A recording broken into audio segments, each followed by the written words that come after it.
Alright everyone, welcome back to something we don't see very often, but hopefully we'll see more often. A StarCraft 2 Team League match between two of the biggest and best teams in all of StarCraft 2. They've come together, put full rosters on the field, and are battling it out for your money.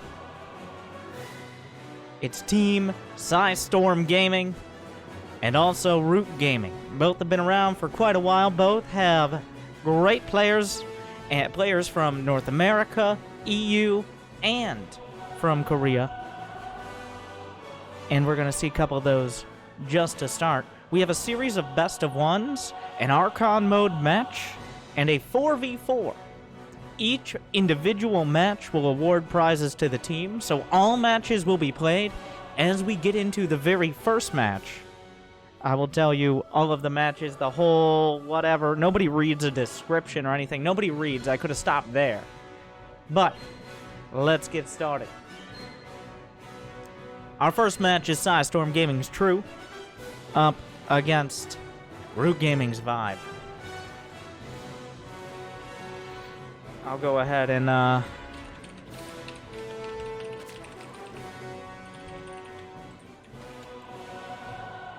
try to enforce some standards, but good luck with that. Before, it is a ZVZ, and I told them to trash talk each other because pretty much the entire chat before the lobby was like, "Hey, long time no see, how you doing? Like, having a lot of fun," and they didn't say anything mean.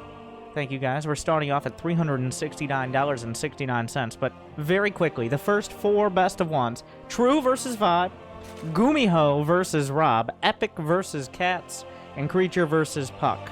PSISTORM Gaming is the first, Root Gaming is the second player in each of those. And then an Archon mode match with Silky and Jon Snow and Archon Zerg, and Puck and Rob as an Archon Protoss. And a 4v4, Sakura Disc Rays Epic versus Cats, Puck, Vibe, and Rob to top things off. So we have a match Reno for those watching live. You can use the Team League command in the chat. Find more info and add to the prize pool on top of Drikett, who was so kind to organize this and put up a base prize pool as well. Then he's like, why not we add some more on? But he's already providing a base prize pool on top of what you guys are encouraging all of these. Like, there's over a dozen people involved. Do you know how hard it is to get a dozen StarCraft nerds who are their normal interaction with other people per day is deciding whether or not to type GG in the 1 or 2 games they lose out of 20? Alright, you know how hard that it's a whole deal. But we've got them all together at the same time, in the same place, for our amusement. And, well, I mean, we just want to show good games for the fans. So with that in mind, thank you for tuning in. Looks like we're finally getting to the point of a little bit of a split in the builds. It is a ZVZ to start, but neither player opting for an early pool. Acropolis is a larger map at the highest level, and both these players quite high level. I'd say True on most days, probably a little favored as a GSL qualifier. Vibe not as focused on competitive play lately, but it is ZVZ. It is a best of one. Anybody can pull one over on someone else, especially in a matchup like Zerg versus Zerg. So we'll have to see if anybody gets aggressive. True also has a very kind of, I don't know if awkward is the right word, but an off-brand style where he hits these timings at exactly the opposite time where it makes any sense.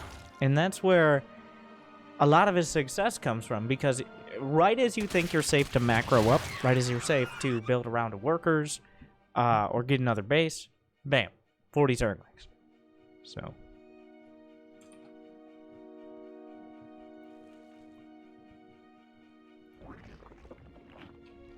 16 Lings coming out for Vibe. He's kind of preemptively defending his third base. It is a little bit later. He did invest in a quicker Baneling nest. He's going to lay on the aggression. +1 melee attack is on the way for True. If he can hold in a good defensive posture, he's already put his buildings in a way the Queen can, well, you see right there, just tuck herself in between the evolution chamber and the baneling nest, make things a little more difficult. This isn't going to wall out the banelings, but it's going to make it a lot harder for them to slip through into the mineral line or hit the zerglings. But so far, Vibe just... he can box out with Banes. If the third base goes down and Vibe's able to get a third of his own, that's a pretty significant advantage. The queens will come off the line. Some banelings coming out for True. Vibe may try to trade. He just runs by for now. One baneling traded out. The other one hits a queen. So far, True negating this aggression beautifully. Losing no queens. Losing no drones. Losing a few extra zerglings, but that's about it. That's going to leave him with a quicker third, a quicker upgrade, and more drones. He's building 5 overlords at a time, or maybe a slight mistake there. He was a bit supply block, but actually getting his lings trapped. Okay, +1 isn't done yet. +1 melee attack means banelings still one-shot, by the way. They still blow up well, the maximum I've ever gotten is 37 zerglings. I think you could probably fit a few more in the radius, but that means banelings are one-shot, one-kill on those lings. Lings themselves are much more effective against other lings, drones, buildings, well, everything. But they don't have the defensive capabilities of +1 Carapace. And it doesn't carry over potentially into roaches. A nice bait there from Vibe. He needs to get some damage done. He's down 10 workers here. The only advantage he has is this aggressive posture and some decent trades. He could go for the base. He's going for the queen. Does Vibe get the third? Oh, trying to micro around, ring around the hatchery. The baneling not able to catch. And Vibe gets the third base. He's adding more zerglings on. He's got +1 melee attack. Finishing up. True already has +1 melee done. He's not going to kill the base, but he might be able to get some of Vibe's precious drones. So this is not the end of the game or anything for True. In fact, he's still in a comfortable position. He's going to have a lair already done. A Roach Warren where... Did he build a Roach Warren? I thought he built a Roach Warren. Am I a crazy person? No, that's Vibe who has the Roach Warren. So he's stuck on Lings and Banes. Stuck maybe a little strong, but he's limited to it. Though those aren't units that he's going to be uncomfortable with. Trying to hide some banelings, but the overlords will spot them. They won't be able to hide behind the bushes. Vibe gonna get another round of drones. He's carved a bit of a lead for himself, but guess what? A huge counterattack is Zerglings. Baneling's good defensively, but he has none at home. This counterattack could be devastating. He's sending some Lings back. Vibe has to... Well, he's gonna have to come all the way back. He's up 10 workers now, but that's gonna change fast. This base is under attack. Oh no, Banelings! Dangerous game! Oh, it's a disaster! Vibe runs headlong into the Banelings. Will lose his third. And this is exactly what I mentioned. True, he'll hit you right when you think you're safe. And then suddenly, you're probably not getting back up off the mat. Immediately, True eviscerates the third. Defends at home. Vibe is down with less workers, less units, less upgrades, and less hope. GG. Game 1 goes to PSISTORM.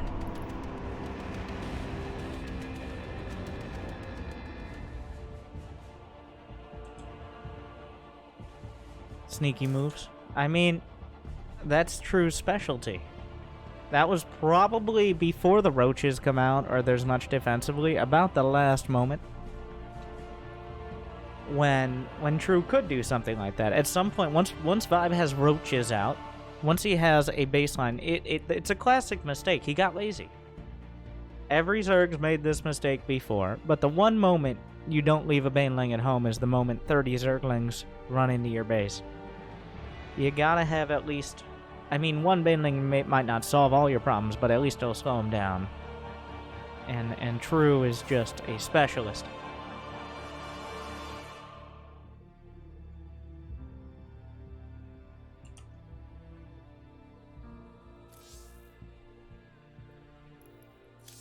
Alright, game number 2.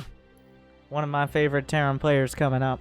Gumiho up against Rob, a WCS challenger from North America. And accomplished Protoss. So, PSISTORM coming out strong with their Korean roster here, with True and Gumiho to kick things off.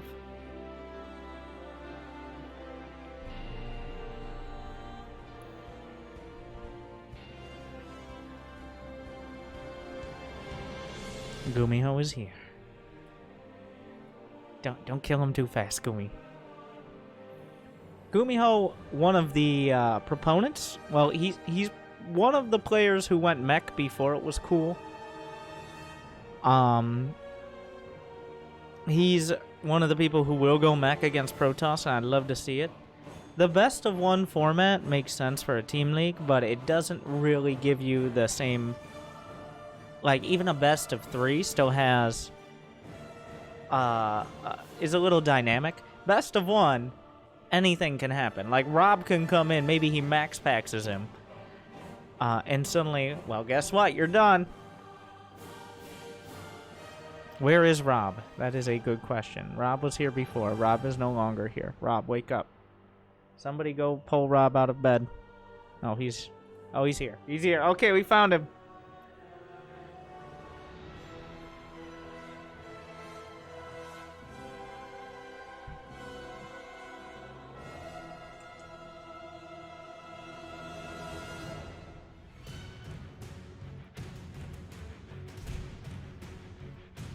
He says he's ready. All right, Gumiho. Whenever Gumiho's ready. Coming in from Korea. Taking a break from his GSL practice. Wait, did he get knocked out? No spoiler.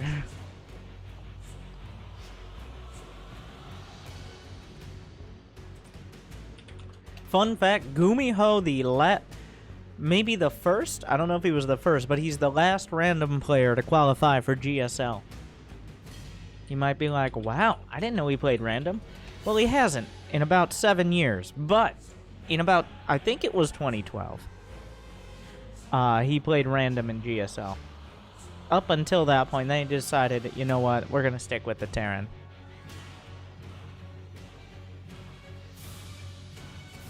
I'm looking it up. I'm looking up the info. Got all these fun facts on hand. Where's my undercard? Okay.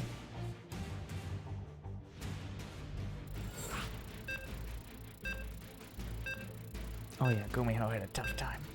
But maybe not today.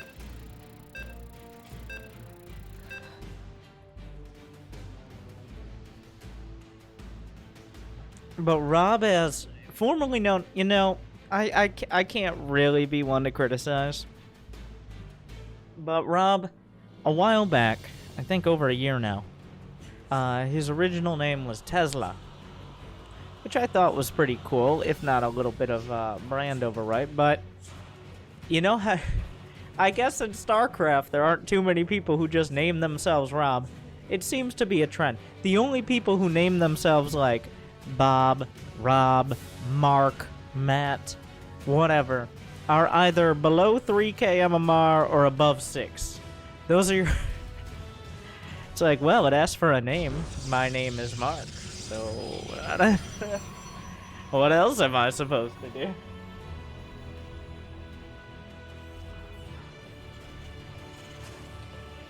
Shout out to all the Marks out there.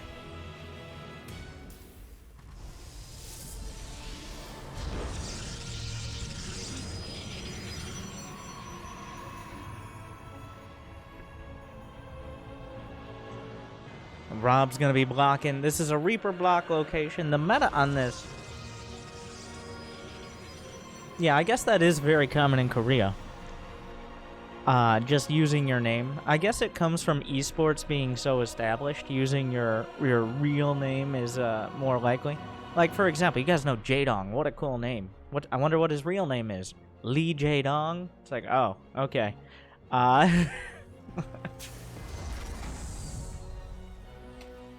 Very original. I don't know.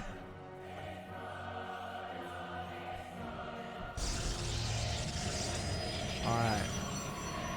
So the Reaper block meta, I feel like it's gotten out of hand. I don't know. I guess it works, because people keep doing it. But the lengths that players will go to with their original building placements just to block the first Reaper. Like, this is all for the Reaper. That's it. In my opinion... In my uneducated opinion, it feels like a little vulnerable. You'll see players like Gumiho do tank pushes, cyclones, that just snipe off buildings up here because they built their cyber and their first gate and a pylon in range of getting sniped. But most of the time, And now here's the reason not to directly block it off, because this way when the pathing of the Reaper, if you right-click into the base, then the Reaper will jump up here, be like, wait, what's up with that? But a lot of players are already preparing with that. Like, not too many players will get baited into jumping up to that high ground location. Oh, wow. Gumiho. Oh, speaking of... Oh, Rob, a little sloppy on the shade there. Gumiho actually managed to dodge it. He's going to get that heal off. Beautiful grenade, but not beautiful enough. I thought it was going to be a little better.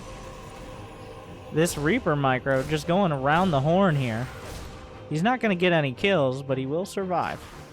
So, you know, I wonder, maybe Rob's a little, I should probably put the scores on the board. I think we've established finally some like, PSISTORM in the blue, Root Gaming in the orange. Oh my god, as I said it. Why do I speak out loud? I don't, like...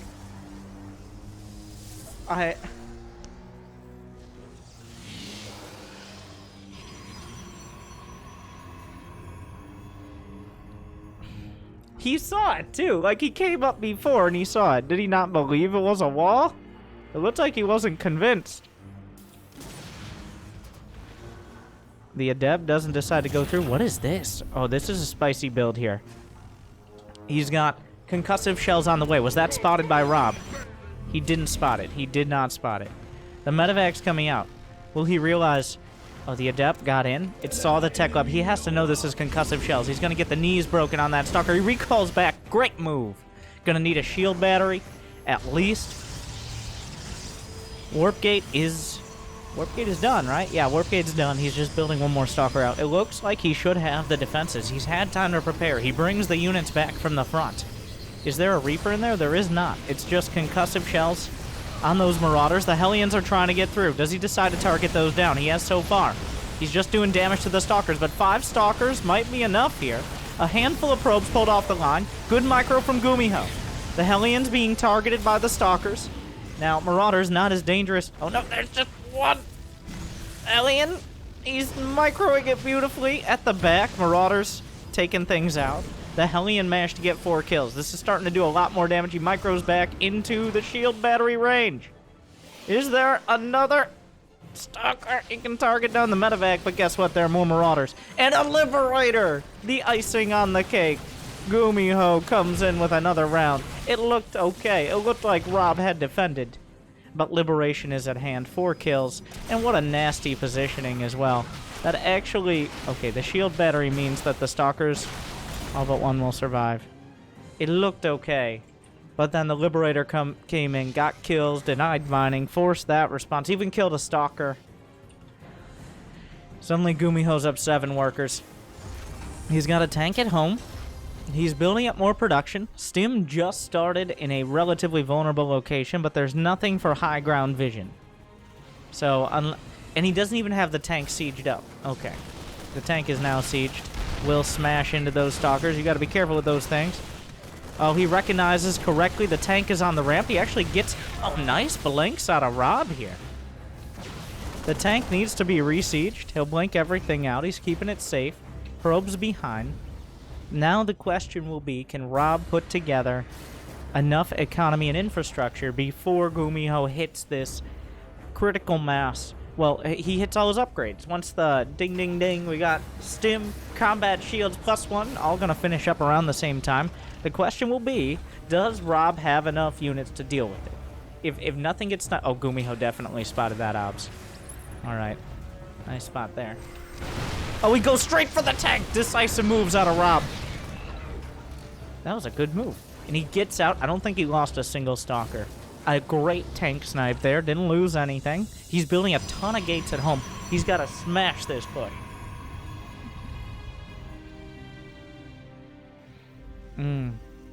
The surveillance mode. Oh, he uses the scan. Gumiho uses the scan, but guess what?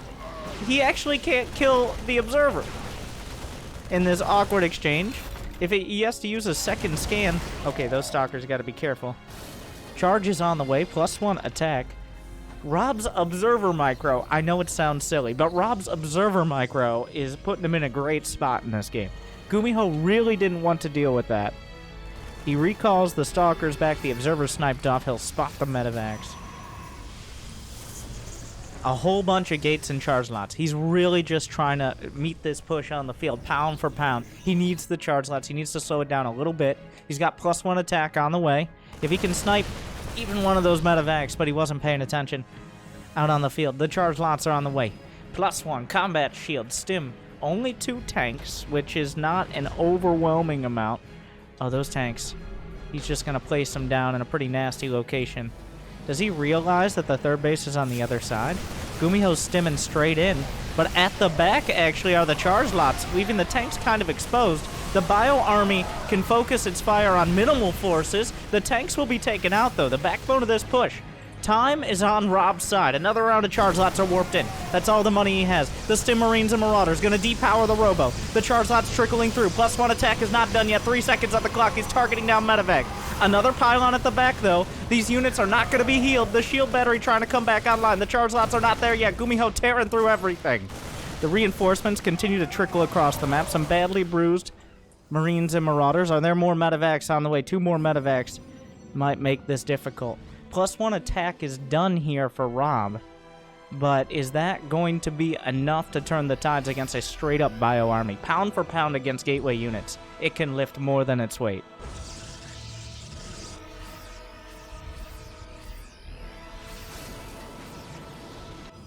Okay, +1 armor. Rob just trying to stay afloat here. Gumiho's taking a third while he was attacking. Pretty common tactic. That's an easy way to defend it. Rob is... The aggressive defense is required. You can't let him get into position. That was nasty there, but Rob is sticking on this just mass gateway unit composition. It relies on getting a great fight right off the bat. Oh, that tank at the back could change things. That's too much bio. Like, far too much Marine Marauder. More charge lots on the way. +1 armor isn't done. That means Gumiho has an upgrade advantage. The charge lots are trickling through. I don't think there's enough here to actually cut through this. The Marines find a nice positioning. He tries to target down the tank. He gets it, but at what cost? The Marines continue to stim through. 120 to 70 supply. I think that's a critical mass. And I think PSISTORM Gaming off the back of their 2 Korean players. Puck has left the game before anyone else. He's like, get out. Oh, God. Gumiho takes it home. The just trickle of Terran units in the early game. The Liberator topping everything off. They just keep coming. It looked like Rob had a solid hold, but the Hellions slip through, start to do a little damage, slightly out of position. Suddenly, there's a Liberator. The Medevac's still alive. If you don't shut it down early, it spreads. And there, Gumiho just leaned on that. Rob made some nice plays. But he's just an assistant producer.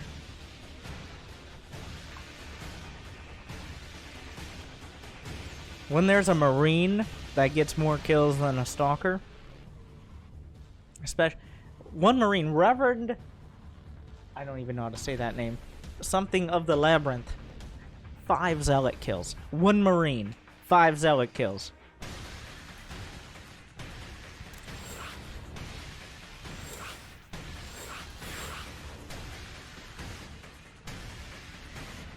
So Root Gaming is up against it. Next up is the founder and captain of Root, also a WCS caster. What can't he do? We're gonna find out. It's Cats up against one of the strongest macro Terrans, finally showing some serious results. It's epic from PSISTORM Gaming. So Cats has to beat Epic. Now, there's still several matches, and all matches will be played, and the prize pool is dependent on each match. But we all know bragging rights, and of course some more prizes, go to the winning team. There will be a total of 6 matches played. Did we not think about how that could leave a tie? We won't worry about that right now.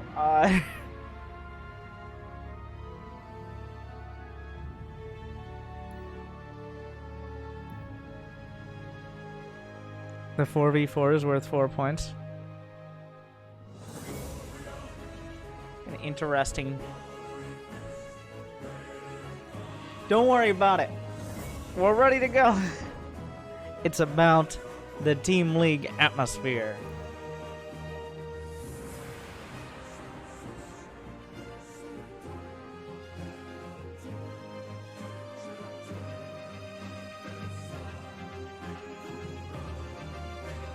As everybody's here tonight.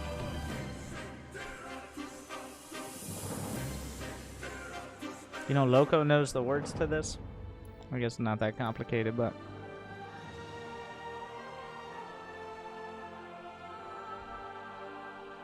Drikett.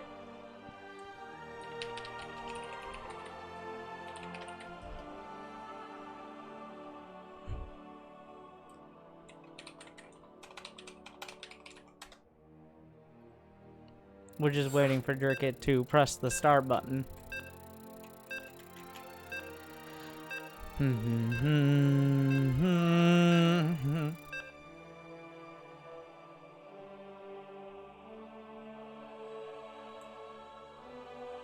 So, PSISTORM putting... when you see them all in a row, PSISTORM has quite a strong roster. Between Korea and outside of it.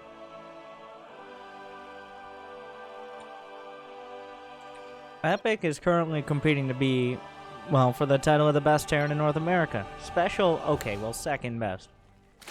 I think we can all agree that Special, oh my god, we got very close. We had team colors for one game, and then we gave up. Alright, we tried. We got all the nerds in one place at one time. If that's not worth smashing that like button, or subscribing in any form, or adding to the prize pool, then I don't know what is. Because you know how hard that is to do.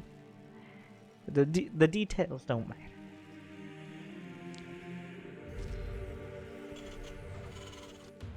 What? Okay, so let me describe these players real quick before I tell you what's going to happen. Epic he's essentially a legacy macro Terran. I mean that as in anything but Legacy of the Void, and as soon as I say that, he puts down a second barracks. Cats, on the other hand, is the North American TLO, which is just TLO at this point. But one of the most creative, cerebral, what a fun word, but I think it applies, Zerg players out there. He, like, between proxy hatches, like, tech rushes, not necessarily cheesy, just coming up with... He's like if Florencio put down the controller and picked up a mouse and keyboard and played Zerg. So a whole lot of things, but... Anyways, that's a proxy hatch. So, I've seen this before. We might even see a third base. Like, he might not even build units. The thing is, Epic has 3-Rax Reaper, which I'm sure he's played against Cats before. Cats is a former competitive player and a top Grandmaster. So he's probably like, you know what, I'm not expanding against this guy. 3-Rax Reaper, we'll see what he does. And Cats, I think, has to respect it. I've played against this, but if your opponent, if he tries to expand, Cats usually just takes like a third and a fourth base. So he's like, I'm just going to expand on this entire side of the map, and that's it. That's the whole plan. Like, and then have so many drones you can't actually kill them all. But more Reapers on the way. So Cats has less workers. I don't actually know if roaches are going to... Because he can build roaches in Epic's base, but Epic is kind of quarantining the hatchery here. He's going to wall it in and wall the top of the ramp. So it'll be like, this is a hatchery safe zone, and then nobody goes outside of it. Couple Reapers in the main, microing against the Queen. No commitment to a Creep Tumor yet. Looks like he's saving up for that. 2 roaches are being built, but they're on the other side of the map, leaving... Oh, another Queen. Queen's great units. I've mentioned this before. Oh, beautiful grenade out of Epic.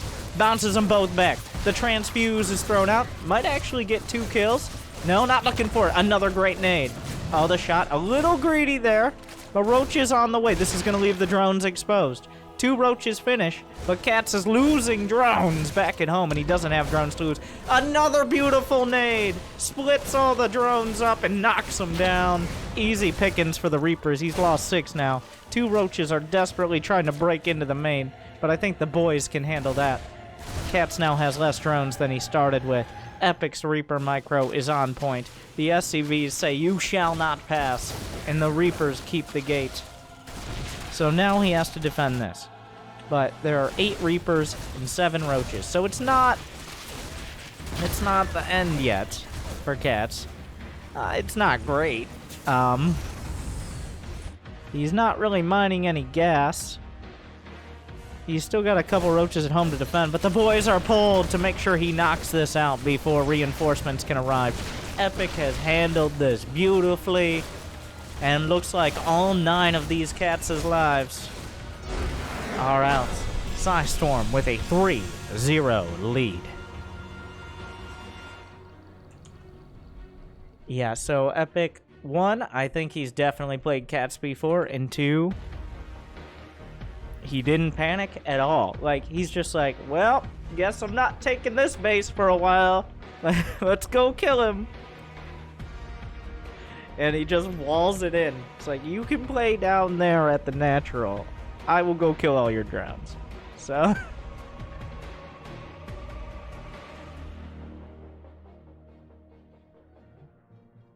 Lieutenant Colonel Toby the Smiting leading the charge.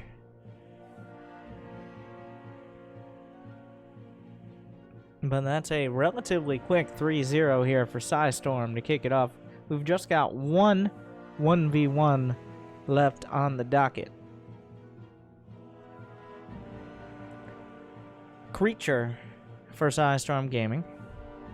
And Puck for Team Root. There's still Archon and 4v4.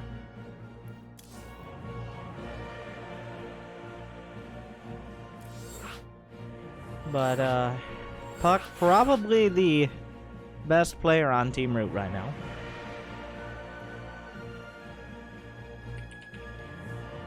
Let me look at their roster and see how many of them we've seen. Because obviously not everybody can show up all the time.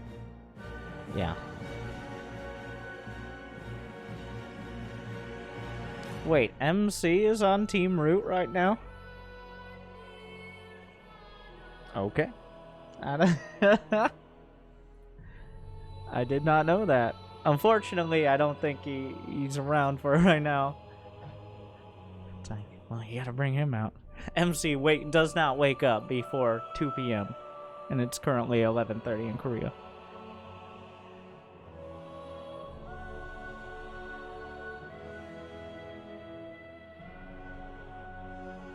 But Puck has to stop the bleeding.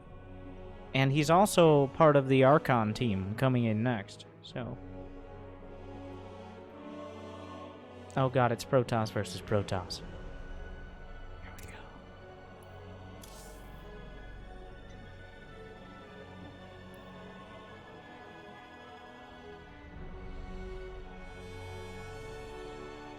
I'm predicting now, in the weirdest matchup, this will be a 1 hour long game.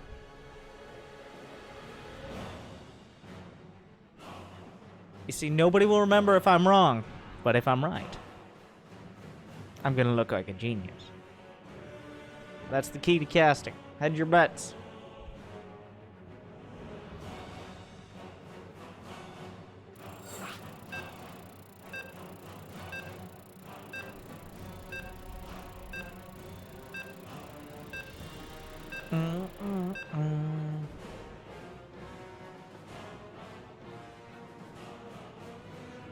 Thunderbird. Will anybody do the sneaky plays?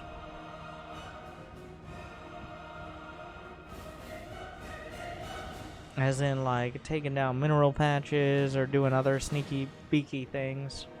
Wow, that was very descriptive. Mostly taking down mineral patches. Yes, we've changed colors again. Anyways. In the bottom right for Root Gaming, it's Puck. And in the top left, PSISTORM Gaming's Creature. Also a WCS level player. Top Grandmaster. Everybody's a big fan of Creature here.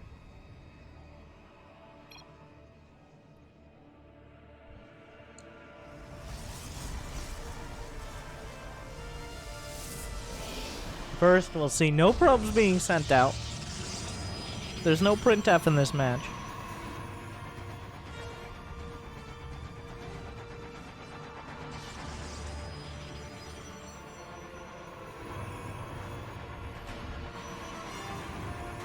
So, like, I think PvP is in a bit of a weird spot right now.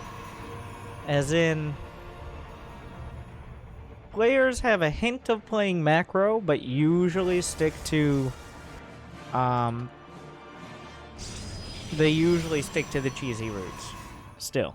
Like, eventually, sometimes it ends up being the Immortal Archon, big, strong blue balls fighting each other, and whoever has the better upgrades. But there's a whole lot of shenanigans we gotta get through before that point.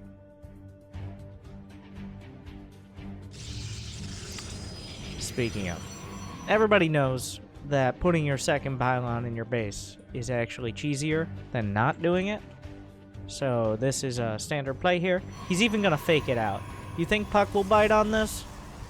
Because this second pylon is a little late, but in the back of your mind you'd be like, well, maybe he's just a little slow on it. No. Nope. That's a Stargate. 3, 2, 1. Stargate!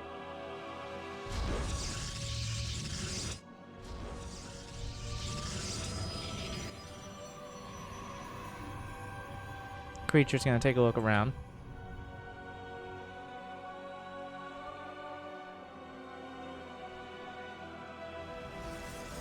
So both sides are going for the Adepts. We'll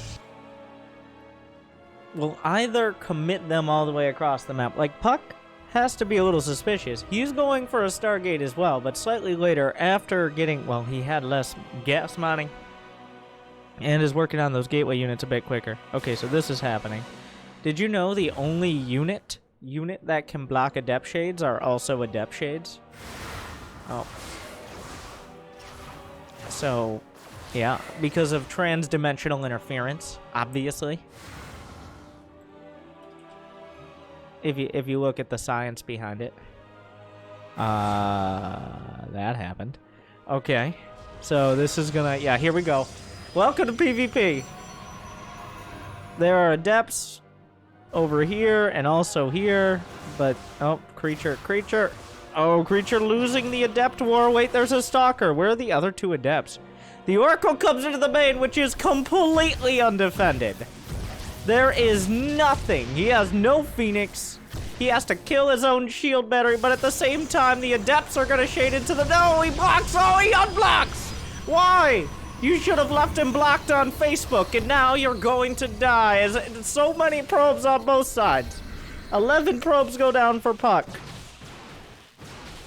Where did the Adept shade it out? Okay. Everybody calm down. Oh, there's 2 Oracles now. Which is enough to kill even a Stalker. So, another Stalker gonna be warped in. He might just target down workers, which... oh, or he might... no, that thing, it's not a shotgun, it's a precision weapon. You can't just aim it in the general vicinity of probes. It's no Archon. So...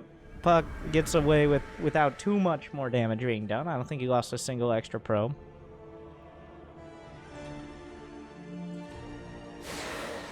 He's gonna come back to defend against the Adepts.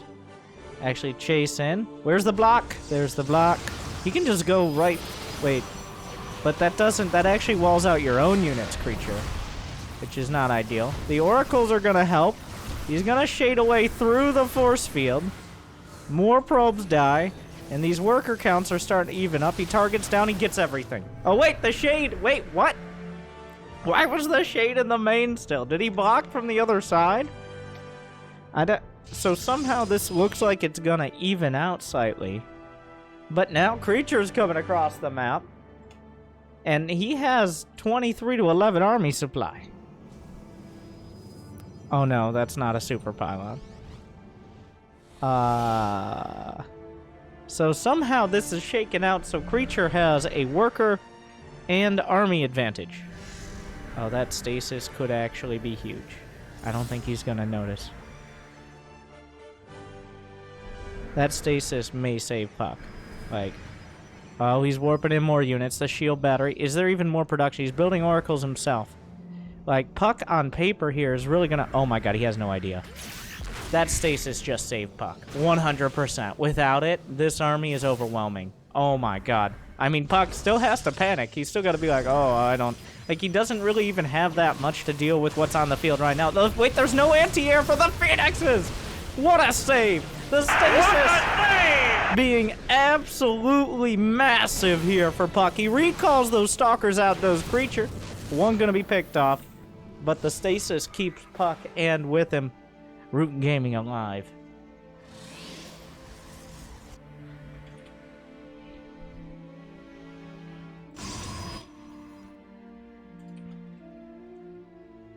So, despite all of this, the worker counts are near even. The tech is similar. Both sides going for a Twilight. Still some Stargate units, 2 Oracles and 1 Phoenix on each side. But, yeah, we're going to end up in a... Wait, the Oracle comes in. Damage being done. Speaking of Oracles coming in, both sides will attempt to get kills. 3 are killed of Puck's probes, but 1 Oracle was traded out, whereas 2 probes of creature, but he kept both Oracles intact. The Phoenix is hunting. I believe Puck does have recall. Oh my god, a stasis on the 3rd. I love it. Recall, recall, recall. Yep, he's gonna get home.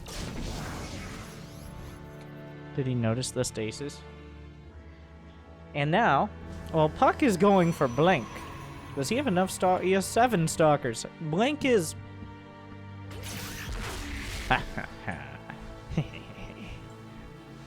And now the probe itself blocks the Nexus. That's the beauty of that stasis.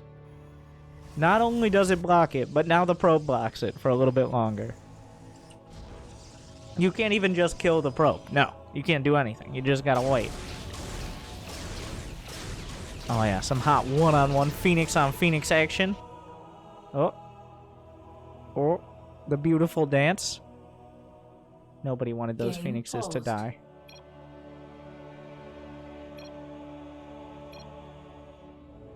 Jim Rising.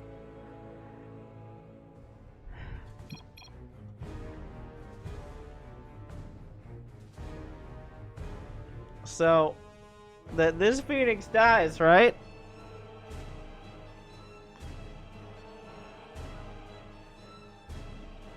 But, like...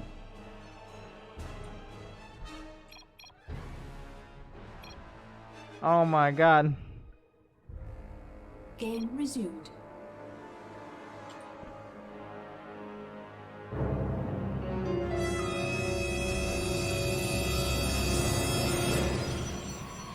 And then nothing happened.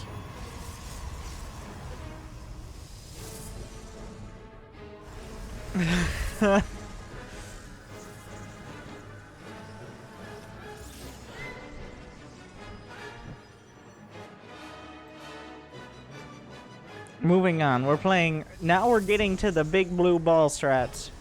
Wait, never mind. Puck's gonna get weird. Stop it. Puck is going Mass Oracle.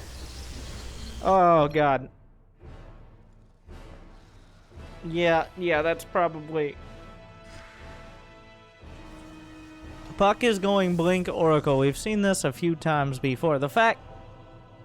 Well, he might want to kill the Stargate over here. Oh, my God. Is there a way to disable observer chat? It's like we all want to watch. There's no such... If only there was a way that people could tune in to some sort of live broadcast instead of actually being in the lobby themselves. Like, you know how people back in the day attended plays and all that? But then they developed the television.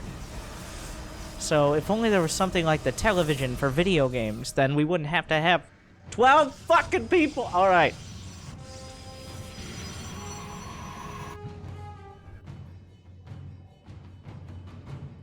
+2 attack on the way for creature. +1 for Puck. This is gonna get weird though, because Puck has a whole lot of blank stalkers.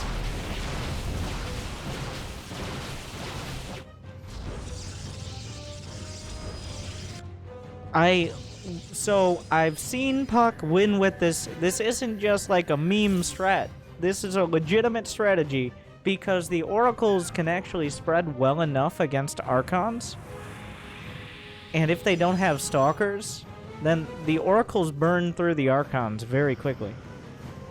But I believe that creature has figured this out. I mean, he did tag the oracles. He saw there were more oracles being produced, which is already pretty suspicious.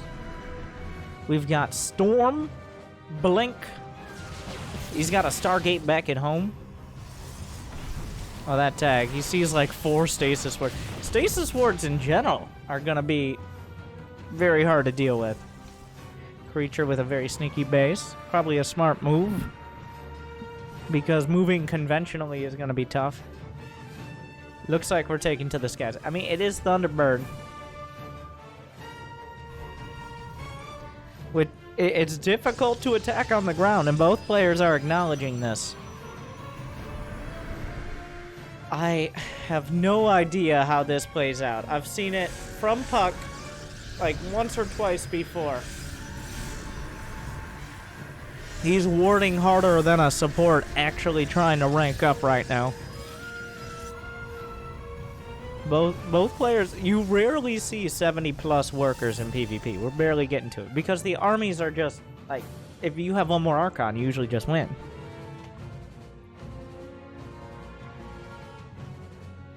So, can Creature, if Creature doesn't decide, he's going to the skies now. He's got his fleet beacon on the way. Does he see it? Oh, well, this is a little awkward. Yeah, this base won't last long. I feel like this base is looking kind of dumb right now. I thought it was mildly smart, but now I'm like, oh wait, that charge, like, get the pylon! Get the pylon! Oh no, he didn't get the pylon. The oracles, though, are coming in towards the main. This is getting weird. The rest of the army coming back. He's gonna need to recall at least some Templar. 26 probes have died in a matter of seconds. There's no recall. There is now. Recalling underneath these. Oh, it's a base trade now. Now we fight. Because the oracles are going to be, like, out of energy. The stalkers are... Oh, my God. There's a few stasis wards here, and that is a massive understatement. 1, 2... The Tempests have arrived. If one more stasis connect... Oh, God. He's kind of, like, boxed in. He could put his entire army in stasis and then, but... Oh, there's another one. Oh, there's another... It appears that Puck has... It's almost checkmate here. Well, the units come out of stasis. Stasis does not kill units, remember. Very important. Creature just kind of lost everything and was unable to do anything. The Phoenix is... No, the whole ground army super dead. GG, Puck! The technical knockout. He already protected himself against the counterattack. And, easily crushed it. Like, he eviscerated the economies. And then protected himself against the counterattack, putting Root on the board in our 4th match. Alright, before we get into the next match, we have a public service announcement about what Archon mode is.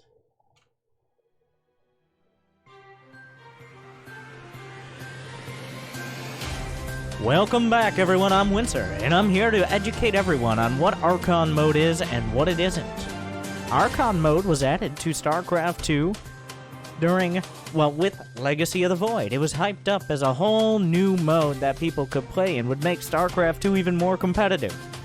In reality, it made StarCraft 2 even harder and more frustrating, so not too many people play it. But what's the concept? 2 players take control of what is essentially 1 player. That means, in this example, Puck and Rob take control of 1 Protoss player. They are both able to control the probes, they spend the money, which means they could both issue equal and opposite commands simultaneously. This is where the frustration can work in. But at its best, Archon mode can allow top-level players to delegate responsibility, like one player's microing perfectly, the other one's macroing perfectly. It is not very common, because if you imagine a gold player and a platinum player, and both of them use the select all army hotkey, just go ahead and think about what happens. But at that top level, we might even see higher skilled play. If you want to see more players encouraged to play with their teammates, make sure to subscribe with Twitch Prime, so we can coerce more pro gamers to get out of their comfort zone and into ours. Thank you. This has been a public service announcement, and now back to your originally scheduled programming.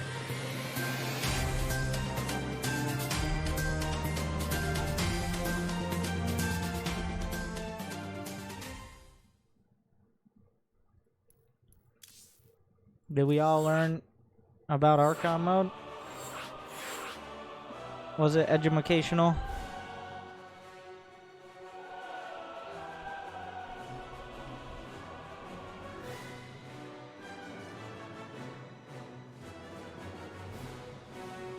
It is Puck and Rob against Jon Snow and Silky. That is the match.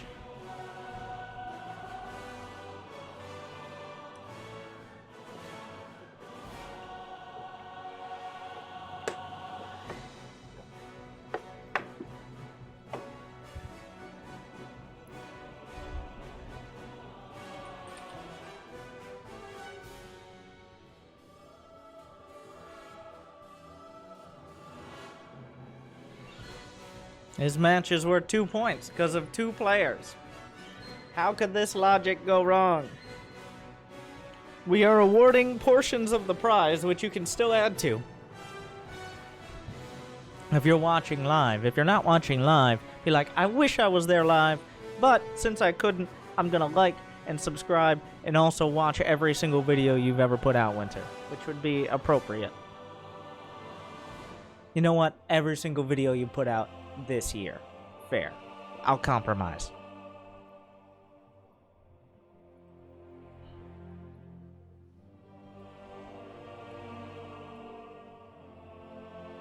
Alright. Are the players ready?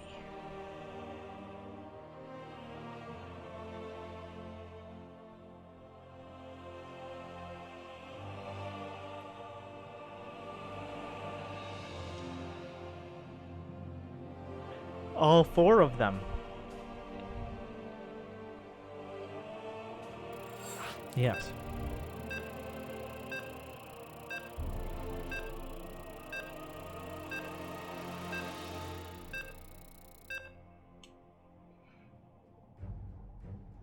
Away we go.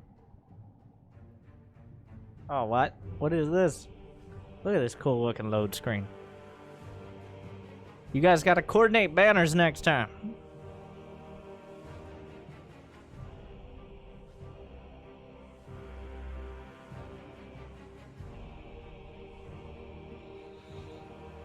Turbo Cruise. An interesting map as well.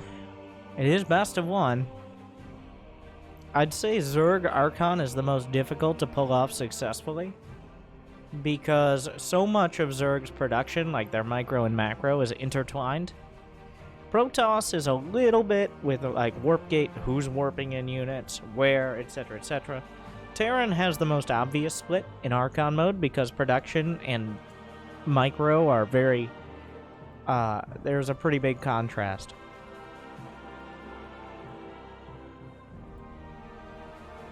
Alright. Somebody needs to invest in upgrading from Windows Me. This map has the slow zones down the center, by the way. Kind of a lazy implementation, but it definitely affects the game. Everything inside of them slowed by 35%. Not attack speed, just movement speed. No matter what, that includes shades of adepts, that includes flying buildings, which we found out in the past, overlords, spine crawlers, queens are reduced to moving at the speed of, well, some say queens go backwards. Brenda would disagree, but temporary units also last longer in the slow zones. Penguin coming in, that's an actual fun fact. Time just moves slower in the slow zones. Like, infested Terrans. So that's obviously a buff to Zerg.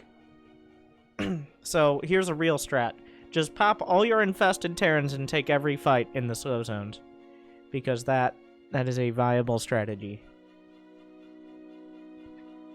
It is because of the transdimensional rift that the singularity is concentrated within the interference matrix of the inhibitor zone, because it takes all the normal synergy of space and time, but it shifts it into a slower state, and that way, if you have the resonance frequencies of the normal speed and the faster speed of the game, they are misaligned if you look very closely.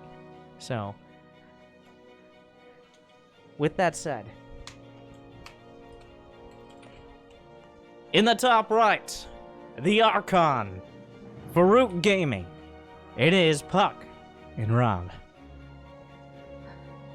And in the bottom left, the Zerg Archon, the Infested Archon, PSISTORM, Jon Snow, and Silky. Everyone here is qualified for WCS before. Some gotten further than others. But we all know that this team league is the most important. The most important competition any of them have ever been a part of. I can't think of a single one more. I wonder, usually you can see after a time, if you look at their cameras, who's focusing on what. Like, for example, well, let's go to the Jon Snow cam here. Is Jon Snow doing the build, or is he microing the overlords?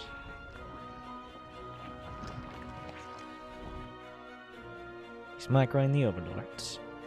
It's really hard. So the reason why, even though Archon mode on paper feels like the ultimate display of skill, players have such rhythms, and they're used to doing a certain style. Like, their mechanics are trained in a certain way, right? And when you interrupt that, like, when you're like, no, just don't build units, don't spread creep, or whatever, like, I'll handle that. That can be more disconcerting, and that can throw you off more than if, like, you were just playing by yourself, for example. But we'll see.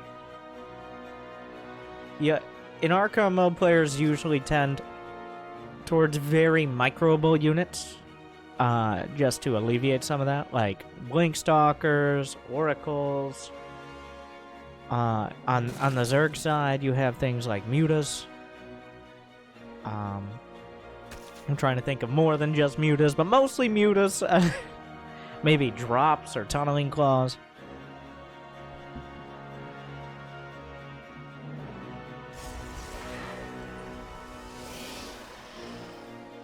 Alright, the Adepts. Does the Shade last longer if it goes through the slow zone? Because of the transdimensional rift, of course.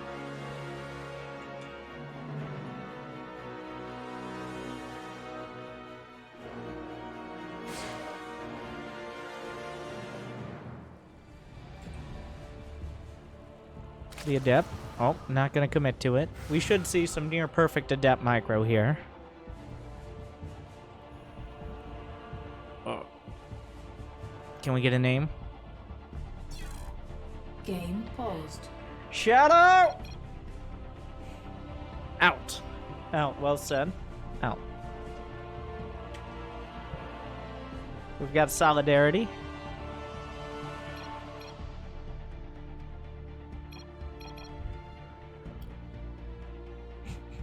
Out.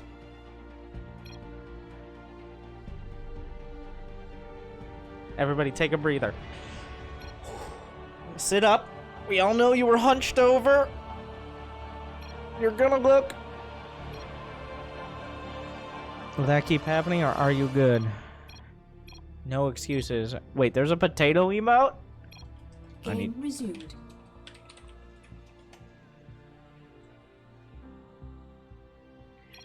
This is mind-blowing information. Alright, very important. Oh, by the way, Zergling's in the base. This is the most important thing we've learned all day.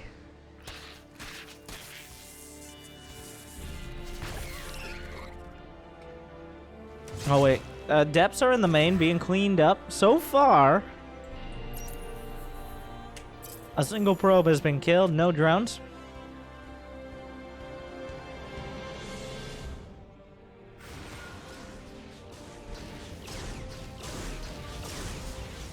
Phoenix Micro is a pretty decent usage of. I don't know who will be macroing, It's almost always the case. Rarely, like in the early days of Archon, some teams really tried to have a synergy, like a true Archon, a merging of minds and skills. But the average is just okay. You control the units, I'll build them and defend. Like.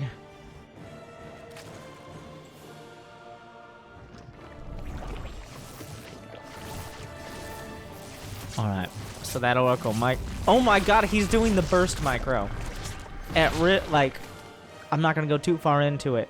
But this is the type of thing you can do if you don't have to do anything else. I'm not gonna explain why, but if you switch between attack and right-click, attack move and right-click on each Oracle attack, it actually attacks faster because of a bug that was pointed out by Printf and then reverted by Blizzard, and everybody's like, whoa, that's a massive nerf to the Oracle. So they reverted it again, and it's still in the game, and has been since the Oracle came out. But that's the kind of stuff you can do if, because you could see it there, the attack and right-click changing. Alright, so the Queen's picked up, but he's not going to be doing much with that. Couple Oracles, moving into an Archon drop build. A lot of Zerglings on the field. The worker count 58 and counting for the PSISTORM Zerg. His base immediately under attack. Gonna need to be canceled. Is at the last second. The Adepts can tuck themselves in. A warping. This is a dangerous game you're playing. Does that work? Wow. Okay. That was perfect. That was perfect execution there. The third base is delayed. Now the danger here is going to be the just ridiculous amount of roaches. The economy for the Zergs. Okay, no. Well, it's going to be confusing when we actually have PSISTORM against the PSISTORM Zerg. So we're just going to... Zerg... Oh, you know what? I've come around to it. Zerg sounds cool. Meanwhile, the Oracle coming in, but the drone's well tucked. The spore placement is good. The Oracle's not going to be able to find an opportunity. The Queens will box him out. 67 drones now. The Warp Prism drop micro. There's a Nidus on the way.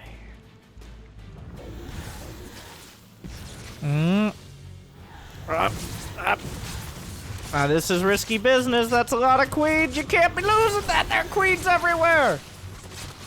The Prism goes down, but both Archons survive. That's very important. Unfortunately, they're now walled into the main. Desperately gonna need to get another Prism out before the roaches come across the map. PSISTORM is on the way. Yeah, the Prism, the Archons are walled into the main right now. Tag them, tag them, tag them. Swarm host. The probe count for the root Protoss. Okay, my root Protoss. Yeah, that doesn't make. Puck and Rob. They have single syllable names. Not that hard. Jon Snow and Silky, not so much. Oh no. Swarm host. Our swarm host done. They can fly straight to the main. That's where the Templar Archives is. They're heading towards the third. The third can be defended. The Templar Archives will live for now. This is the most obvious location. Oh, the swoop is there, but the defense. Nidus Swarm Host. I didn't even think of that as a good option for Archon. Oh, but the Adept shade in. Drones will be killed. A Phoenix on the left side. Nice drone snipes for now. Down to 60 workers is the Sizerg. One Nidus is found out. 9 probes did go down. There's another round of Locusts at the natural. The Oracles are looking for it. The probes have to run. Still around 60 workers on both sides. The PSISTORM Zerg players have a huge supply, but it is in Swarm Hosts and Roaches. Tunneling Claws, as predicted. Oh, the Oracles need to kill this. This cannot be allowed to finish. This needs to be killed. Okay, it is killed in time. But there's Tunneling Claws, Roaches trying to slip in. Really exploiting the multitasking of both. Well, okay, it's really confusing me. I'm not used to casting Archon at all. Can you tell? Another round of Swarm Host gonna pop out. Good storms to start. The next round coming in storms, hitting the Locusts as they pop out, meaning they'll be easily taken down by the Archons. You gotta be careful of those swoops, though. The shield battery helping out a lot, trying to hold the line. Roaches and Ravagers throwing from some corrosive vials up. More damage being done. Is there any counter damage, though? No, not as of yet. Oh, you gotta be careful of those probes. The Locust Micro is on point. Immortals holding. The pylon falls, and with it a warping. 7 more probes went down. There's just an Overseer chilling. Another round. The onslaught from the Zergs. Continuing to knock down Niduses. There's not a massive economy. There needs to be a warp in the main to deal with this, but their supply blocked! Oh no. The Oracles are coming back. Another round towards the front. Will they react in time? The pullback is there. Stasis could be used. Trap some of those Locusts. Nidus in the main. Taken down before anything can pop out. Another set of Roaches towards the third. The onslaught again. The Swarm and the Hosts with it. Yeah, the Locust timeout in Stasis. That's actually important to note. And there's Tunneling Claws, Roaches. They see the Nidus. They're pinging. Where are the units? And the Roaches pop up. The probe count is bleeding out. They're looking for things. But at the natural, here come the Queens as well to keep things intact. Immediately, a recall. Not a huge amount of Locusts to start. Oh, don't lose the Immortals. Don't lose the Immortals. The Immortals so important.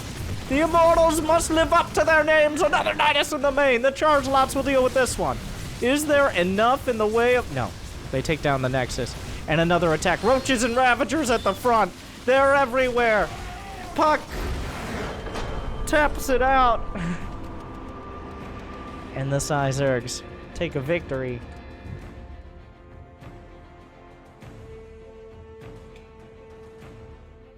The continual Locusts and Roaches and Locusts and Roaches. The APMs of the teams pretty high. But once they started getting traction, it was getting really hard to defend. And that's 2 points to Team PSISTORM. That was actually a beautiful usage of Archon mode there.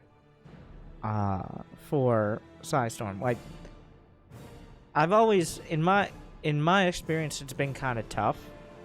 But I guess when you have Zergs of that caliber, and you give them the right tools. So the points are how the prize pool is distributed. Each team gets a base amount, but then for each point they get more. Is part of it. So that means all matches are played. It's just how hard does one team win in PSISTORM. So you can thank you, Taradakun. 25 subs to the freeloaders in the chat. How thoughtful. Did they deserve it? I mean, maybe, maybe not. But, so, next up is 4 versus 4. Oh god, this is the map we chose? Oh, this is like the worst 4v4 map.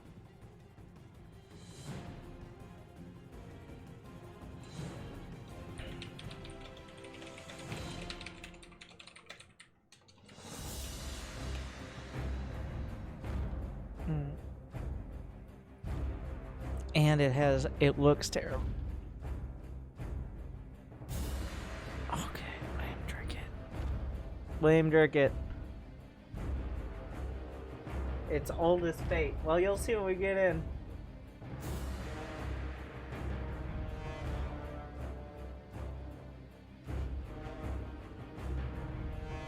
So the teams, let me give you the teams. The teams will be Sakura, Disc, Raze, and Epic, Cats, Puck, Vibe, and Rob. So each team will have over 20,000 MMR. This is an over 40,000 MMR match.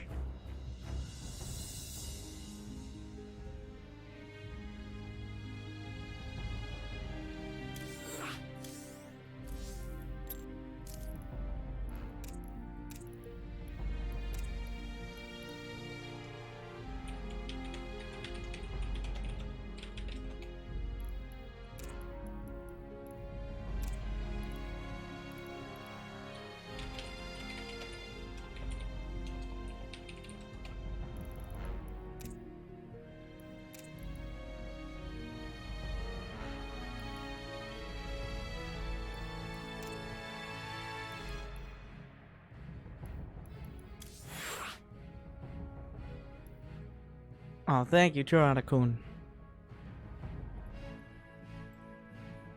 We'll see. We're discussing because I really want. I strongly feel this map is not gonna work out well. Because it does have an FPS issue. That's really the issue with team games. Overall, is the game is designed for 1v1, right? If you've ever played like Zombie Mod or any of those many modes, you know, as soon as you get beyond like 200 supply, the game starts to explode. I mean, sometimes in a good way, but we'll see. I expect some of these players. If you've ever seen Jon Snow's setup, so Jon Snow, I don't know if I have a picture of this. Thank you to Pig for bringing home the bacon, and Raiden, thank you for that.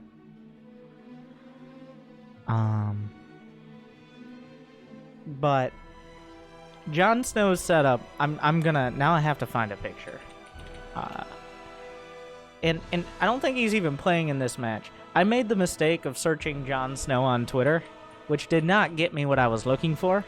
Believe it or not. But let me see.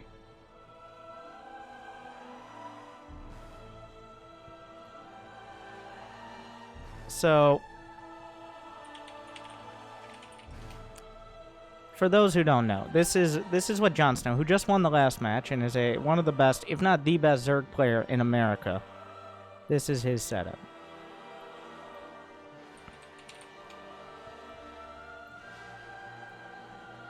So there's a lot to break down here. Between the mat chair that matches the carpet, to the fact it's a laptop, to the towel,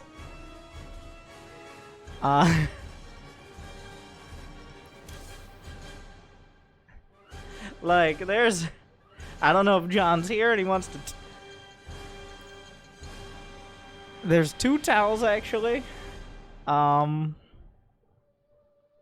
You'd think. Well, WCS doesn't pay that well. All right.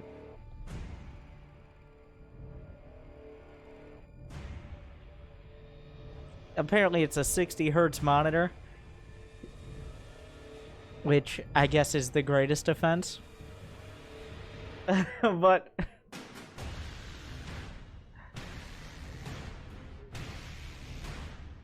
But yeah, so that's what your best players. You might be like, Winter, what mechanical keyboard, what gaming chair, what gaming chair do I need to actually be a good StarCraft player? And to that I respond,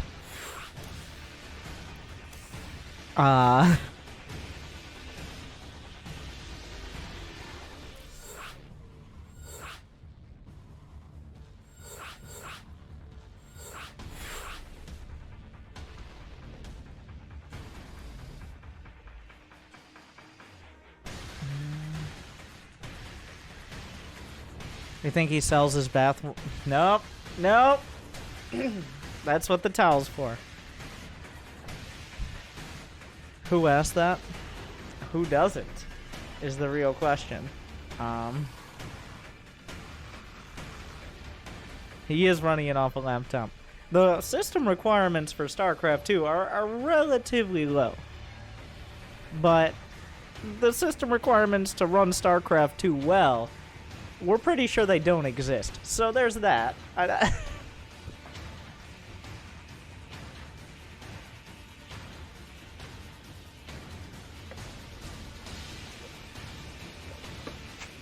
This is very intense.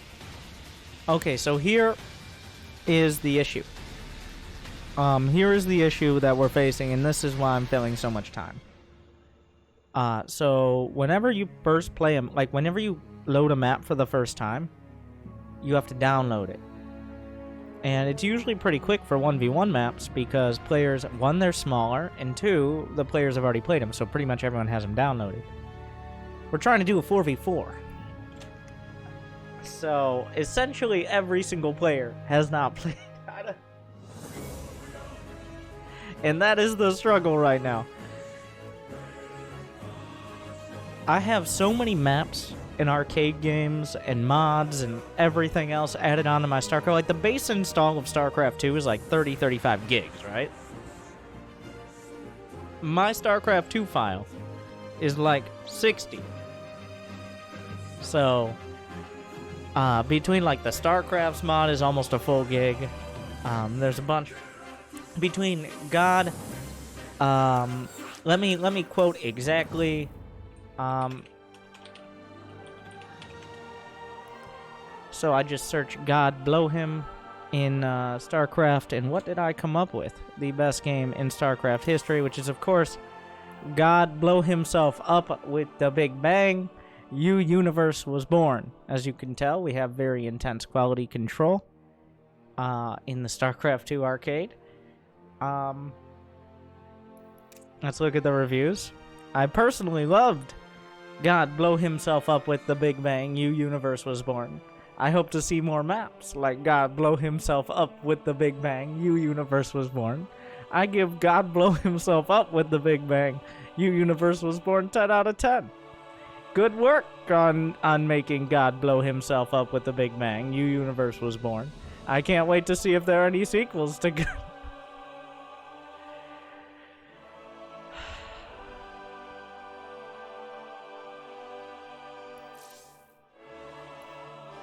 And did you know there are reviews on StarCraft 2 games? Let's see what some of the reviews I've written. Don't look at that.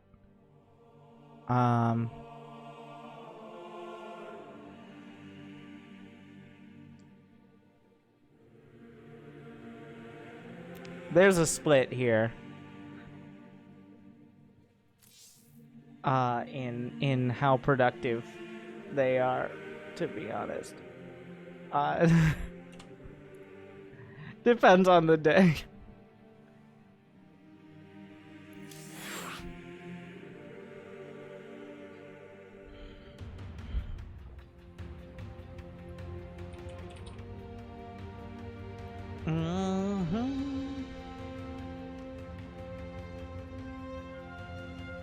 We're almost there.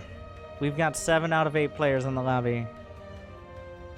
You do lights and sound? Yes, there are lights and sound.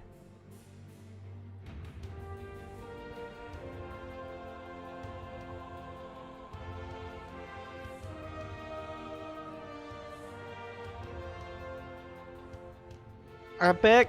We need to find Epic. We need to pull his internet tubes and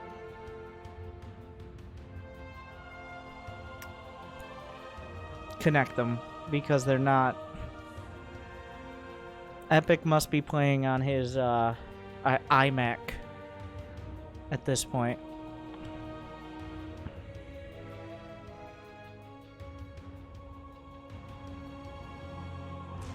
He's playing on Idra's old computer, which, as you all know, was an IBM.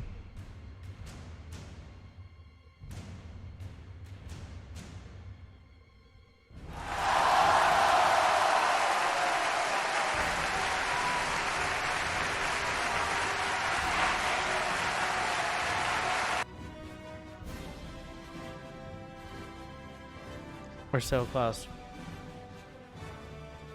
We did it! It's happening!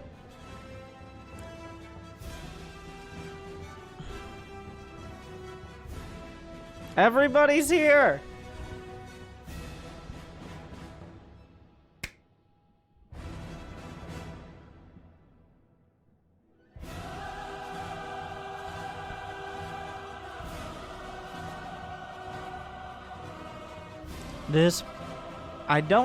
I think this is the last match to wrap up the team match, but I'm not 100%. So we're just gonna see what happens. This is worth 4 points, which means it could end up being a tie. In which case, if it's a tie, I'll explain how to end.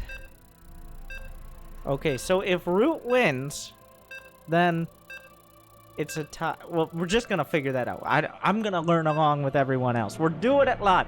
Do it live! Do it live! Alright, Jimmy! Alright! We're going 4 versus 4. The most MMR you've seen in a StarCraft match, possibly in the history of StarCraft. Over 20,000, easily 20,000, more like 24, 25,000 on each side. Besides North American Grandmaster Battle, well, just Grandmaster Battle Royale, I guess. But in a Team League match, well, oh, we're gonna need to we're just gonna remove these things. Let me introduce you to your teams. In the top left, Root Gaming across the board. It is the captain, the founder. It is Cats, the yellow Zerg. Next to him, his champion, the best player on the team, I would say. It's Puck. Joining his cohort, the Protoss Rob. And with them, another Zerg, it is Vibe. For PSISTORM Gaming, they're Korean players ripping through Root. At least early on. None of them are representing here, but still all top players and well-accomplished North Americans. It's epic. Sakura, Disc, and Raze. Raze, fun fact, also a top Grandmaster as Terran. One of the few players maintaining that level with multiple races. But he decided on Protoss here. It's 4v4, we're on multiprocessor. A community-created 4v4 map. One of the coolest looking, and I think one of the best designed as 4v4 maps go. There's not too many bases in the very center. There's a lot of space, but when you get down to it, there are some choke points that can actually be defended. You have to decide, are we going to commit, like, who gets which expand? Are we going to commit to any attacks early?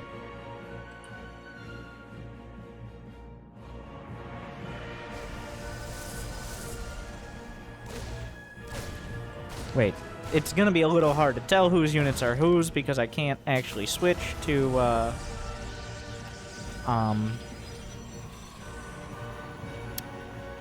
the team color mode, so we'll see. I don't know how much experience. Well, in general, team games oftentimes come down to the Golden Armada. Especially in 4v4. If one team has a decisive air advantage, that's essentially... That's pretty much a victory right there. It's very difficult because they can have a whole army or two underneath to support. So you can focus 100% on building carriers and or Tempests without worrying so much about having that ground complement. But it looks like neither side going to give that up easily.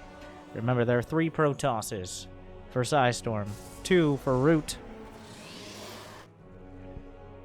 The Zergs, of course, especially on the open field, very dangerous. Infestors, the ultimate late game.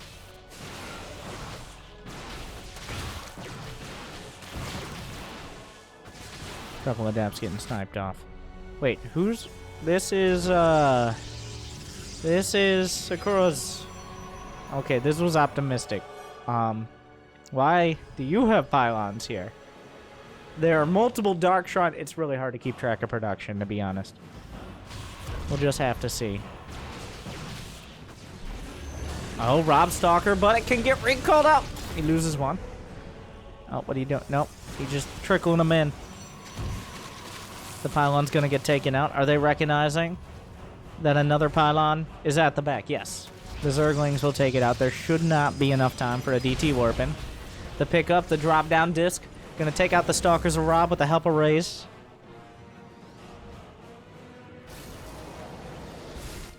Puck moving his Oracle back home. Puck is one of the first players to be able to secure and expand. Disc on the other side for PSISTORM. There are two Adepts trying to shade in. A DT in the middle of the map will be spotted. I don't know if he noticed. Stasis ward is there. But if there's no detection, the DT slips right through it. The stasis ward needs to see. Phoenix is picking up probes. A little bit of sloppy micro there from Raze. It is a real concern. Oh. I also hear a Banshee. The only Terran in the game. Epic going to work. The DT actually makes its way into the back base. Is there any detection? There is a cannon. So good luck with that. Oh. Ah, just tag it, yeah. Another Stalker shot. The Dark Templar goes down. Spends some energy. Disc. Wait, why does Rob have an Archon here? Oh, he also went DTs. Not gonna work out for him. You gotta be careful with the slime here. There are two Zergs on Team Root, no Zergs for PSISTORM. So that means that the creep does benefit. Vision benefits the whole team, and the creep benefits all Zerg units. But you gotta be careful not to slime over your teammate's base too much, because then they can't build buildings. This isn't co-op. What are the Phoenix counts looking like? We've got 8 Phoenixes here for Raze. He's essentially taken air control. Nobody else has anything to match it at the moment. And the Banshee comes in, finally going to be taken down. I have no idea how many kills it got, but it seemed like it had stuck around for quite a while. Oh, Oracles for Puck being sliced out of the sky. Raze showing his Phoenixes here, showing he's probably going to be opting for a very heavy air-based composition. Some more Adept shading in from Sakura. The supplies in the 50s and 60s mostly across the board. Rob struggling a bit. These Adepts are finding a lot of kills out of Katz's workers. Let's see if I can look at the worker counts here. 38, 45, 52, 36, 52. Once again, very helpful. Just enjoy the show. All right. Here comes Disc. He has a bunch of Stalkers. He's the first one to really stretch out for a third. I guess Vibe and Cats are also going for it, but as Zergs, they're much more likely to do so. That kind of boxes in their Protoss teammates. Gotta be a little careful about that. Ray is finding the exposed base. So, the advantage of the Zergs is going to be the cost-effective spellcasters. You got Infestors, you got Vipers. Those can complement any army. They're effective against, like, they can be made effective against almost everything. So having one player dedicated to Infestors means that you're going to be much stronger in almost any fight. Let's see what Epic is doing. Epic going for a straight-up Marine tank army. Tanks, I mean, not bad either. Tanks and air superiority. There are 2 island bases at the edges. Both sides really focusing. Oh, the fungal! He didn't quite have the vision because of the air blocker there.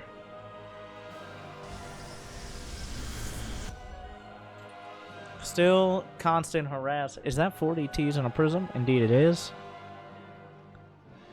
Tunneling Claw's on the way, but there is an observer, so this isn't going to go so great. Wait, Vibe's at 110 supply. Oh, yeah, you're going to want to turn around. Oh, no, it's a disaster. Vibe losing so many roaches. Yeah, everything's going to die horribly. Both sides converging. Vibe, unfortunately, the first casualty there. Plummets in supply. The return fire from Katz's Infestors. A whole lot of links to back it up. The Stalkers are there. The DTs come in and kill Vibe's base as well. He's having a bad day. So overall, PSISTORM holding strong. Root not able to really find anything.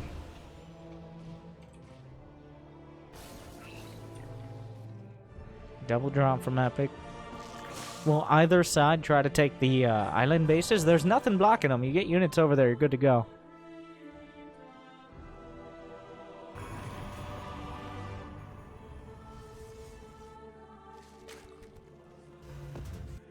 The Phoenix fleet from Rays is still building. Their DTs in the main. Keeping detection in all these places is going to be critical. The drop shut down out of Epic. Looks like the Medivacs did not survive the night. The Prism, it does have Dark Templar in it, in the little, I guess, digital storm here.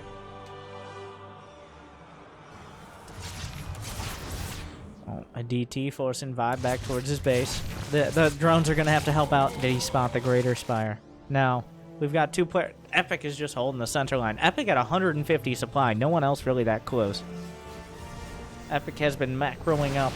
He's got 3. He's actually got 4 bases. His team has allowed him a whole lot of leeway here, and it's paid off. I don't know what the upgrades are looking like. 1-1 with 2-2 coming up. Puck gonna poke, but tanks and immortals are not fun to fight in combination. The drops are not spotted towards the north. Storms, but there's plenty of root forces. Meanwhile, engagements on both sides of the map.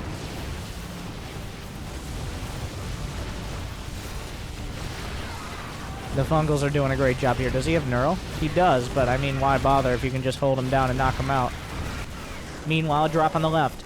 Another drop on the right. The Greater Spire could be under attack in just a moment. Team Root is forced to retreat. The Blink Stalkers will shift-click back. He's targeting the Greater Spire. Does he have any? He's building Corruptors. The Transfuse isn't going to be enough. Epic finding damage on the left, right, and in the center. Actually, those are Adepts doing damage there. Epic's at the front, using a scan. The game was not designed to handle this many top-level players. Oh, Infestors being spotted. Not using them quite yet. Does he use a Fungal on the Medivacs? He doesn't need to. We're good to go for now. Still a lot of Infestors from Cats.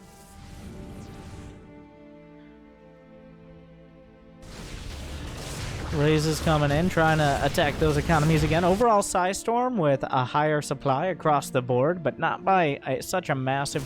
Oh no, the Infestors from Cats! So expensive to lose!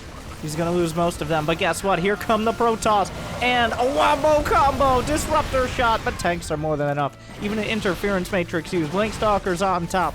Phoenix is taking down more Stalkers. PSISTORM is slowly marching across the map, backing up Epic's army. Now, there are Tempests out.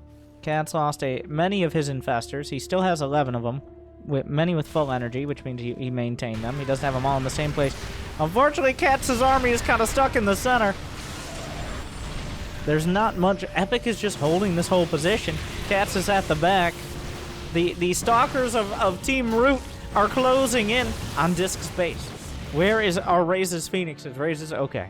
There's a fusion core on the way. 3-3. Island base being taken by Disc. Nidus is going to be slapping down. Vibe is going to be slapping down at Nidus. Slightly different. Sakura struggling a little in supply, but so are Vibe and Cats. Cats really trying to make those effective. Oh, Infestors on their own aren't going to cut it, but the Chain Fungals might be enough to get some damage done. Nidus comes in, shuts down Disc's base. Puck has secured another. Epic is stimming forward. He's got a little bit of backup here, but the Tempest should be more than enough to drive this back. There's not that much anti-air in this army. Just a handful of Marines and some Thors in the front. As long as the Marines can be controlled, the Thors are easily taken out. I don't know what's happening here. Where did this come from? Raze flying in with the Armada. What are the air upgrades? We've got +1, +2, +1 here. Puck has only +1 air attack. He's moving to intercept. Plenty of Stalkers as well. Epic holding position on the left side of the map. It's still almost impossible to dislodge this without a concerted effort. Some units are burrowed at the front. Vob going to continue with the Nidus. In comes Rob to attack into Disc's base. Does he have enough to actually deal with these carriers, though? The carrier is still just Tempest in production for Puck. Another Nidus going to pop out. Maybe he just goes with the drone. He's just going to escape out of this base. The Tempest going to drive back the army that's sieged up at this location. The Thor is trying to push things back. The Stalkers and Zealots will retreat underneath, trying to get out of tank range. Disruptor shot, big connection. At the same time as infestors being lifted, observers on the chase. Oh, another disruptor taken out. Suddenly, PSISTORM is winning fights on both sides. Epic maintaining 200 supply. Everybody on Team Root struggling to get there. There's only Puck who has Tempest, which can't really move very quickly. Vibe needs to keep some more bases alive. Everything's pushing in left and right and center as well. Vibe's going to be losing this base. The Stalkers doing their absolute best. Vibe and Rob fighting in tandem to deal with the interceptors. This whole army taking over. Neural Parasite helping out a bit. The Tempest doing a lot of work as well. The Thors are turning on their brothers and holding the line for now. The infestors must be targeted. The Tempest on the back line, gonna crush this army. And underneath the carriers as well, Root Gaming coming from behind, targeting down carriers. Only Tempest left over. Without carriers, there's not much support. Root going to win the fight on the left, but at what cost? Well, win the fight is a little bit of a misleading statement. Another disruptor shot will drive back PSISTORM for now. Disc is reinforcing the army. He's the only one essentially left untouched from PSISTORM in those engagements. So, Root holds on. But they lose a lot in the process. The economy of PSISTORM Gaming is essentially untouched, and bases are starting to mine out. The Tempests are the most late-game unit, really being massed up here. Ray's got wiped out. He has to restart from the beginning, so that's the big advantage that Root has. Fungal's coming through. Gotta be careful with that disruptor. The Infestor, nice juke there from Cats. He's gonna keep his base alive for now. The Tempests continue to shell from afar. There's a cannon outpost here from Rays. That is his contribution now that his army is gone. The Blink Stalker's coming forward. Where's Cats in support? He's chasing. Rob will box out for the Infestors. The chase is on for this. Dorito Dust covers the Tempest. He's doing his... Oh, a disruptor shot in the center mass. Will they be able to hold the line? More disruptors from downtown. Right inside on the Immortals. The Immortals required for taking out the Stalkers, but the Tempests are being whittled down. He's trying to target down the Thors. Just 3 Tempests left. Looks like Vibe was able to hold on.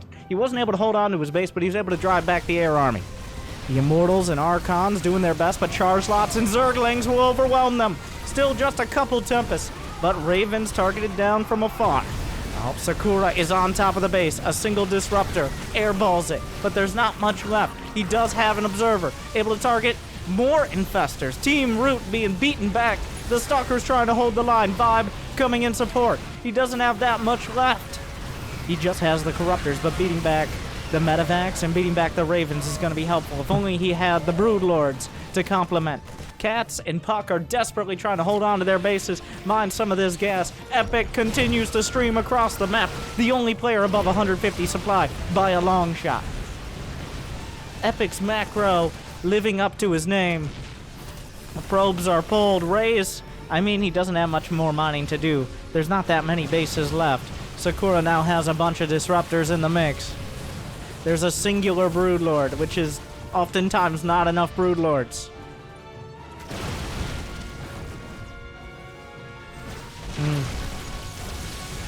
The Tempest trying their best. Team Root is up against the wall. Sakura's taking out their extraneous bases. There's not much left at the front. The Neurals are required. The whole team effort here. Corruptors to cover. More Tempest coming up from Rays. They're working through the cannons with the help of the hired Thors, but carriers have arrived. The scan is there from Epic. He spots the Infestors. Team Root being driven back underground again. And Epic with a drop as well. He guts the economy. It just looks like PSISTORM Gaming. Too strong here. Epic's macro. Puck has left the match. GG across the board. Team Root has to tap it out.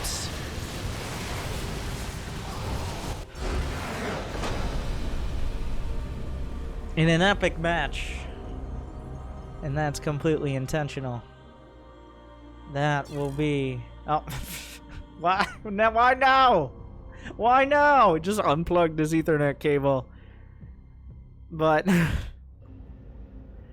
Epic, I gotta say, Epic's macro, they let him have, now that was a team effort, they let him have an extra base early on in a team game, just something you won't get in random teams. And he really used that, holding down the left side while continuing harassing other teammates in support. PSISTORM Gaming, I believe 9 points is what they get out of a potential 10. The Korean roster holding down the first couple matches, and then all gravy from there.